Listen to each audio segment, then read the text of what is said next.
Hello everyone, I'm Nick, and this is Envision Tech, and this is our Open Rocket course, episode 2. Now this won't be diving into Open Rocket directly today, we'll just be going over the Rocketry parts, but this is only to ensure that when we actually design and start designing in a future episode, this is so that everyone knows what pieces we're using and what I'm talking about.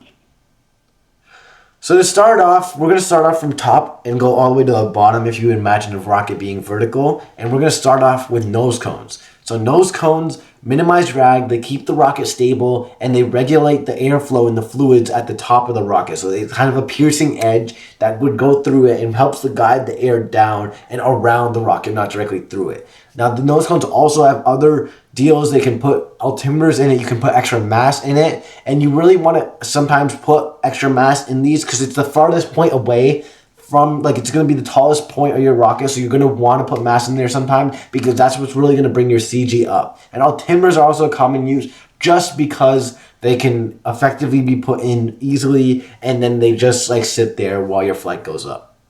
Next, we have body tubes. These are obviously going to be your main structure of your rocket. It's going to be holding your payload section. It's going to be your booster section. And then there's, of course, many different materials. We got cardboard, craft paper, fiberglass, carbon fiber, and even more. But these are the 4 I've commonly seen being used. And of course, they hold motors, but then of course, they also hold parachutes, ballast, egg casings, which we'll go over next.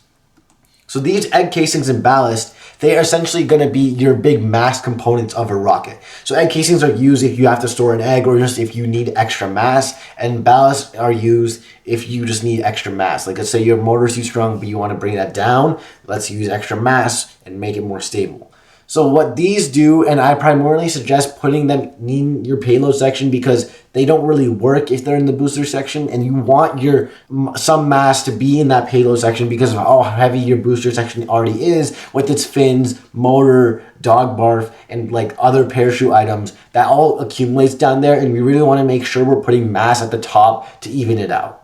Next, we have transitions and couplers. So they both have really similar uses. With couplers, you're going to want to use a bulkhead or something like that that emulates the kind of the way that transitions hold parachutes, but they basically just hold parachutes and shock cords, and they allow like a smooth, almost like, transition between the two body tubes there. So yeah, you could most definitely use this for any rocket you would, because you want the parachute to deploy when the ejection charge goes off, and these things are going to help you do it because of how versatile they really are. Then we have the shock cord and parachutes, of course. Everyone knows what a parachute does. It helps the rocket and stuff and payload, like the eggs, land safely. And the shock cords are what going to be holding your parachutes down. There's many different varieties, all the way up to like 10,000 pounds. But for model rocketry and TARC, you really want to only aim in the range of like 100 to 400 pound shock cord, just because you're just wasting money at that point. They get too heavy, and it's like you will never be dealing with motors that powerful. And also, you can use shock cords for other things, not holding parachutes. You can use them as egg casing, like pulleys. So like you can almost pull an egg casing out with the shock cord if you maneuver it correctly. And you can do other stuff like that with even ballast in a nose cone.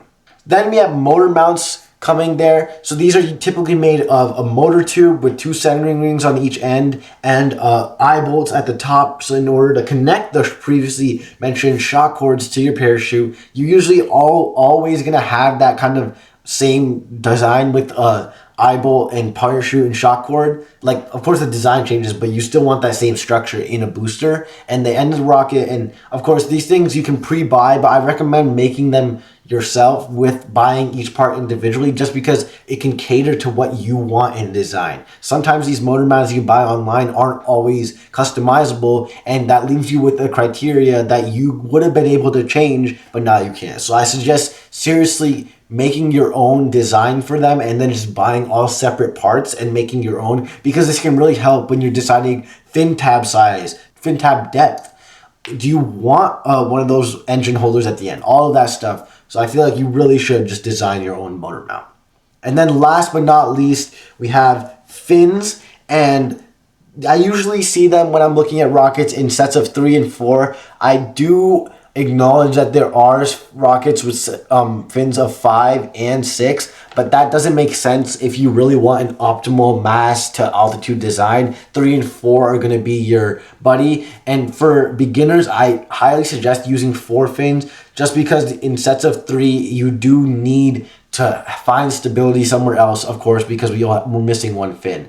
And of course, fins have many different designs. They can be all rectangular, they can be all triangular, they can be trapezoidal, which is going to be your favorite, and it's going to kind of be your friend here in model rocketry. They're the most utilizable fins, and you can use them in many different ways. I feel like trapezoidal fins and swept fins are actually going to be your best friends in these cases, because they're not hard to design and they're almost always the more effective of the bunch. Like, yeah, I bet there's other designs and models that are helpful, but these are so easy to design and so easy to do that I suggest highly going with these when designing your first rocket. And that's what we'll use when we start in the episode 3. And then we put all of those components together. This is kind of a design, mock-up design I made. We see the nose cone at the front. Now that little piece in between is gonna be just like an altimeter holder. There's a hole in the nose cone, so that's where we put that piece. The egg casings, of course, they could also act as ballast, but in here's case, there's 2 egg casings. Then in the middle, of course, we see our transition.